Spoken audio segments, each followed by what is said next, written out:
देखो Gauss theorem क्या है, it states that the total electric flux through a closed surface is 1/ε0 times the magnitude of charge.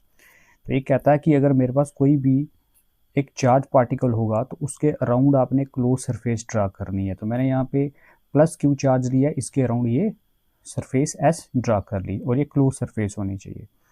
तो अब क्या होगा, इस चार्ज का जो इलेक्ट्रिक फ्लक्स क्रिएट होगा इस क्लोज सरफेस के अंदर, वो किसके इक्वल होता है, Q/ε0 टाइम्स, मतलब 1/ε0 टाइम्स द चार्ज।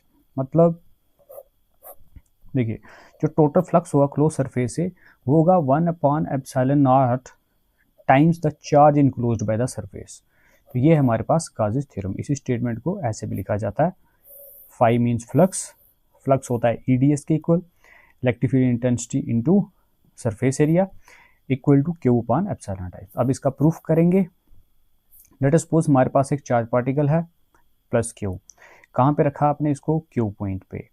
लेट कर लो ये जो S सरफेस है ये है हमारी गाजिन सरफेस। आप किसी भी चार्ज पार्टिकल के अराउंड जितनी मर्जी गाजी सरफेस ड्रा कर सकते हो। तो मैंने यहाँ पे जो गाजी सरफेस ड्रा की उसका रेडियस कितना लिया, R। ठीक है जी, इसका रेडियस आ गया R। According to the definition of electric flux, तो इलेक्ट्रिक फ्लक्स किसके इक्वल होता है, EDS के इक्वल। अब ये इंटीग्रल लगाया मैंने, क्लोज्ड सरफेस है तो ये क्लोज्ड इंटीग्रल होता है। ठीक है, तो E और DS का एंगल देखो, यहाँ पे ये आ गया सरफेस एरिया, इसको बोलेंगे हम DS। इस DS का डायरेक्शन हमेशा आउटवर्ड होता है परपेंडिकुलरली। ठीक है, तो इलेक्ट्रिक फील्ड इंटेंसिटी भी इसी पॉइंट पे इसी तरफ होगी।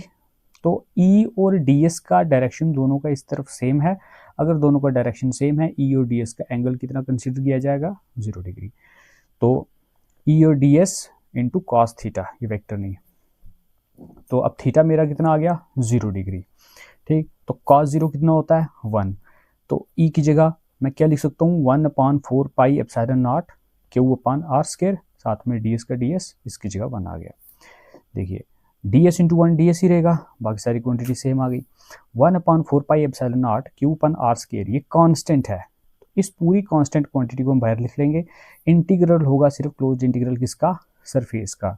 तो ये जो DS है ये होता है स्मॉल सरफेस। तो इस स्मॉल सरफेस का टोटल इंटीग्रल क्या होगा, टोटल सरफेस।